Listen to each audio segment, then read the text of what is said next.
Whether you're an avid esports watcher or just a sweaty SoloQ player, one thing everybody in League loves to see is a good comeback. The feeling of being 5, 8 or even 10k gold behind and still somehow managing to snatch a win out from under the enemy team has to be one of the most satisfying feelings in all of League of Legends. That's why today we're gonna take a look at 5 champions that have the most comeback potential.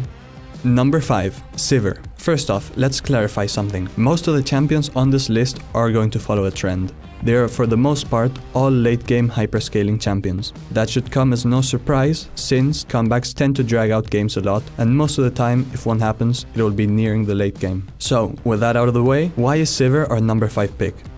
Well, simple. Her wave clear is insane. As with most ADCs, once you start getting 3-4 items, her basic attacks start hitting like a truck. Paired with her W, Ricochet, this will result in her completely melting an enemy minion wave in mere seconds. This makes her excellent at base defense, one of the most important aspects of a comeback, since if the enemy has no waves, they can't end. In fact, it was partly because of this that the longest ever professional game of League of Legends managed to last over 90 minutes back in 2018, when Jin Air Green Wings managed to upset SK Telecom. Oh, and Jin Air Sivir? She ended the game with 1465 CS, a world record. Number 4. Jinx. Now, the reasoning behind Jinx is quite similar to Sivir, since she's also a late game hypercarry ADC with insane DPS. However, we placed her one spot higher, since she's just in general a better pick in the meta right now.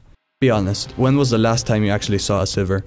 Jinx's wave clear might not be as crazy as Sivir's, but she adds more to the team, like a global ultimate, her chompers, and better team fighting.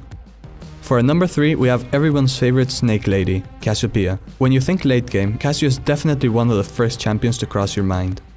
As with Jinx and Sivir, she has crazy high DPS in the late game, but she is quite complicated when it comes to mechanics. Since she's a mage and not a marksman, you're relying on her hitting her Q, Noxious Blast, in order to deal that sweet extra damage on her E, Twin Fangs. However, she compensates with lots of utility, like her W, Miasma, and her ultimate, Petrifying Gaze. This makes her excellent for teamfighting. Additionally, she can build one extra legendary item, since her passive frees up space in her inventory due to her not being able to buy boots.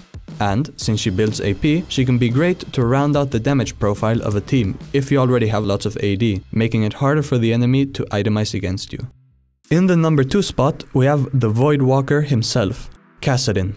Also known as Kassadin, good luck catching or fighting this beast of a champion after he reaches level 16. The base cooldown of his ultimate, Riftwalk, is just 2 seconds at rank 3. But let's be honest, it's probably less than a second since you're likely to have ability haste on top of that anyways. His crazy AP scalings allow for him to obliterate squishies, and now that building tank mana items on him like Fimbulwinter is standard, even if you manage to catch up to him, it's gonna need a lot of coordination and skill to take this raid boss down. Oh, and if you're not having the best game of your life on him, that's fine, since Xpeke showed us you can always just destroy the enemy base with a backdoor if all else fails.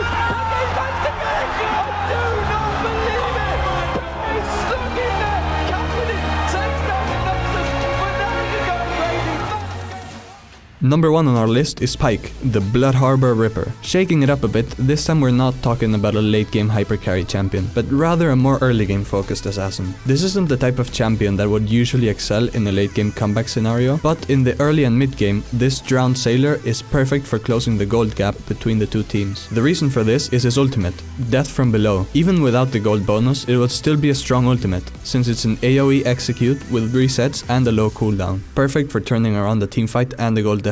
But, as mentioned, it also includes a gold bonus. Every time you execute an enemy with it, you get extra kill gold. This is massive, since you can collect a shutdown or two and top it off with even more gold that you get to share with your team. Other champions can make use of shutdowns, but once you're full build, there's really nothing to do with the extra gold. Sharing it with a teammate would be nice, but unfortunately you can't, unless you're Pyke, that is.